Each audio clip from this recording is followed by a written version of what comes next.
Throughout the years, there have been a number of rules added to DCI's rulebook, but what happens when a corps breaks those rules? Well, in this video, I'm going to cover some of the times that drum corps have broken those rules and received penalties for it. Before we start though, I just want to add a grain of salt. A lot of the information that I researched and found for this video comes from word of mouth, or in this case, word of Drum Corps Planet forum posts.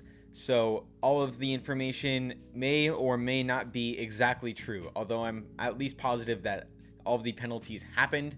Maybe all of the numbers aren't quite right, or maybe some of the specifics, but just to get that out there before we start. Other than that, let's get right into it.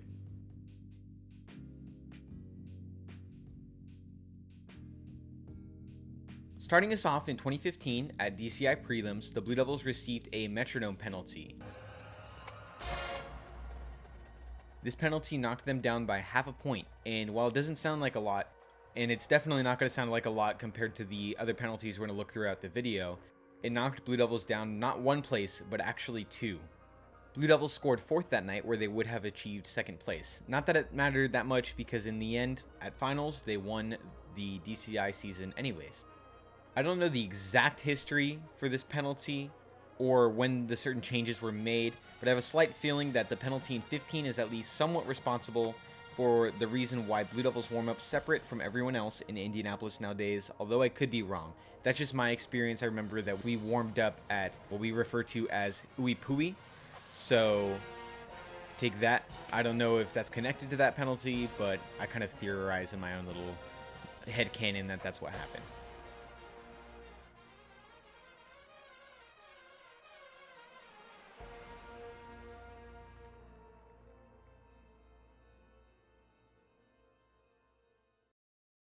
In 2013, Boston Crusaders had a moment at the beginning of the show where they used baby powder to simulate smoke. Then the corps ran out from it. They used this effect at Allentown Regional with no issues, but when they got to Indy, they received a penalty for, quote, leaving a residue on the field. I only mentioned this penalty in particular because I think it's kind of ironic with Boston's show concept that year. Their show was about facing down oppression, and they were penalized for breaking the rules. Anyways, the penalty cost Boston Crusaders 1 point and dropped them from 9th to 10th place that night. If you haven't seen my Animal Farm video, you should check it out because that is related to this penalty. But the next year, Boston teased the judges by taunting them with baby powder at the very end of the show. It's a super cool video, so if you haven't watched it yet, you should probably check it out.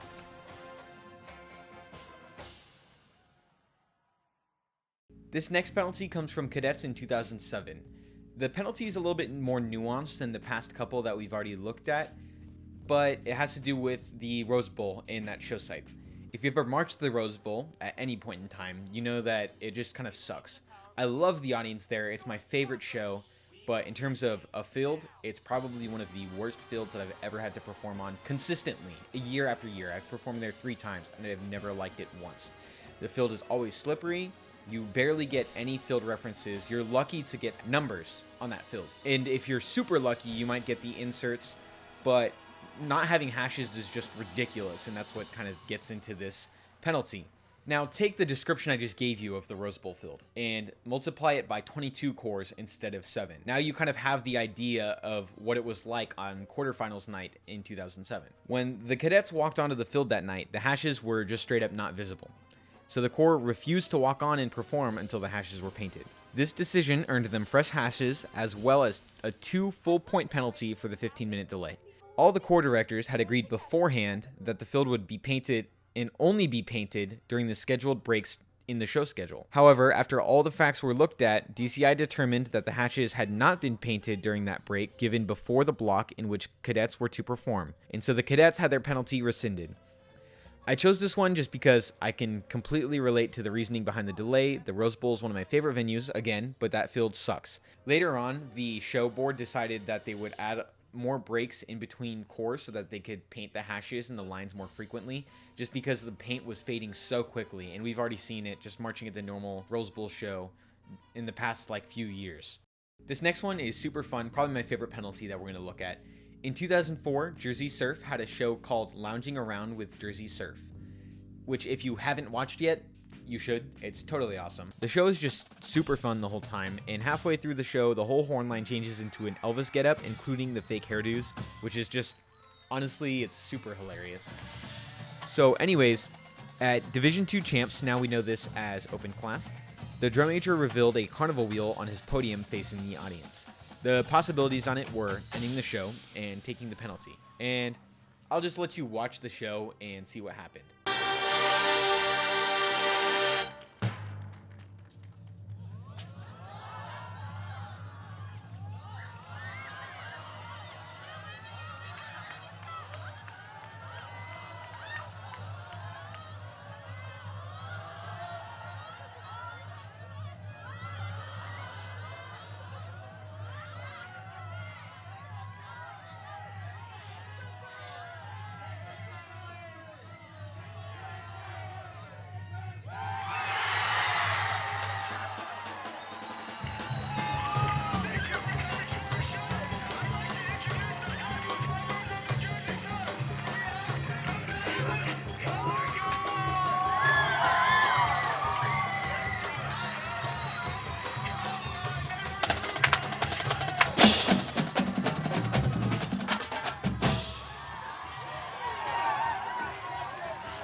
I wasn't able to find out how much the penalty was worth, but they finished in 10th place with an 85.875. And this kind of goes into the next one because there are times where corps, like we've already seen, have received penalties for breaking the rules, maybe unknowingly or maybe with a little bit of purpose, but not really meaning to take that penalty. But this one and the next one are dealing with corps that knew that they were going to receive a penalty and did it anyways just for the sake of having a fun show, which honestly I think is so fun, and I would actually like to see that happen a little bit more. There's a few things that I maybe wouldn't agree with for corps taking the penalty, but it was super exciting to just watch the show because after I had read about this, I was like, I have to watch this show, and it was so fun. Before we finish off with the last penalty, I will give an honorable mention to some of the corps that have been caught marching with overage members. These honorable mentions go to the Hawthorne Muchachos, 1975, Crossmen, 1976, Bridgemen, 1977, Les Eclipses, 1984, I hope I pronounced that right, and Santa Clara Vanguard, 1989. Not all of the corps that we just read got penalties for it, or some of them were actually outright disqualified, but those were just some of the either confirmed or alleged times that corps had marched to overage members. And believe me, there are a lot more than that, and a lot of corps that have done that and not gotten caught for it. But I just wanted to point out a few of them that seem to be more prominent on the Drum Corps Planet forum. For all my current marchers, or maybe just marchers that have marched around this, I would say Lucas Oil era, if you've read Drum Corps Planet or the Facebook Drum Corps Planet, or basically any Drum Corps Facebook post, or even read the Instagram comments on, you know, like, let's say Blue Devils, Santa Clara Vanguard, those Instagrams, you've seen people complain about how synthesizers and electronics kill Drum Corps. Well, I'm about to tell you the story of how a Drum Corps decided to take that trend of killing Drum Corps with electronics a little bit early. In 1985, Boston Crusaders decided to start this trend of killing Drum Corps by playing Axel F on a synthesizer about 3/4 into their show. The audience got a real kick out of it, but Boston got the bigger kick from the judges, landing themselves a nice 2-point penalty and dropping them from 19th to 20th place.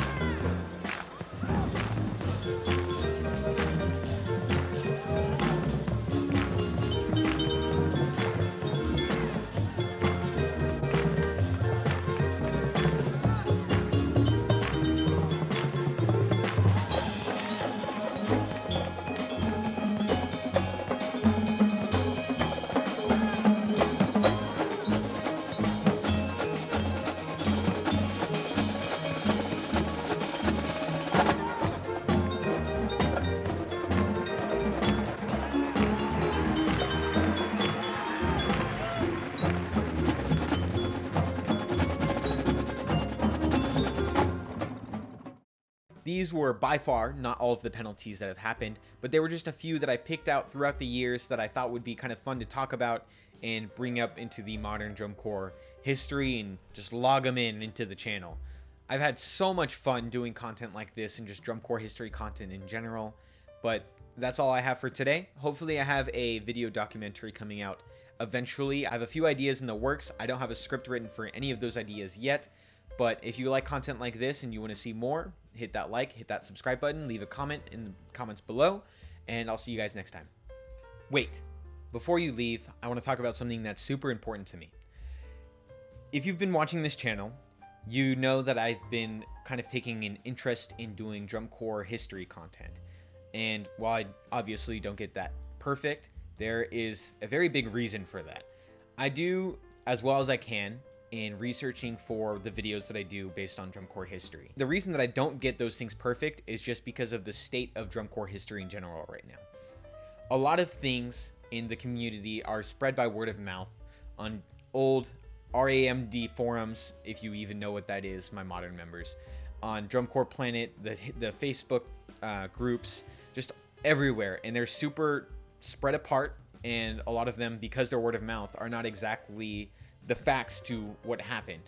I do my best to research for these videos, but my goal in doing this is to take the history that I can find in research, even if it may or may not be exactly verifiable, and put it together in a video so that we, as former members aged out, my era decades ago, can reminisce on the past and things that have happened and that were super fun to just look at and remember. And we get that nostalgia from that. And that's most of the reason that I do these videos. But there's another reason that's important to why I continue doing this. And that's because as members, when we first started marching, there was a reason that we decided to march drum corps. It could have been that some friend just pulled us along for a camp and boom, we were in it. But I think for the majority of us, especially in the modern day, YouTube age where you can pull up shows at the tip of your fingers, a lot of it is because we were inspired by certain corps. And I think it's important that not only can we be inspired by the past shows that we've watched, but also inspired by the history of it and the people that are important to the activity, especially in the past, in the present, and in the future. These are going to be members that are going to be important to the activity once it, hopefully flourishes and becomes bigger, because that's always been the goal, to make drum corps bigger than what it is. And there have been hiccups in that, especially in the past 25 years where drum corps has been slowly shrinking. And I don't want that to happen. And I'm sure a lot of us don't want that to happen. But if we want to see the activity continue to flourish and grow, a part of that is 100% going to be documenting the history of what happened so that we can learn from our past and so that we can allow the future to be inspired by it. That was just super important to me, and I just wanted to get it off my chest. Other than that, I really hope you guys enjoyed this video, and I hope you guys enjoyed my other videos. Obviously I don't get things right, and I've said that in almost every video since the original, but I just want to continue saying it so that I can allow you guys to keep holding me to the things that I say, because obviously if I say something that's not true, you guys got to call me out on that.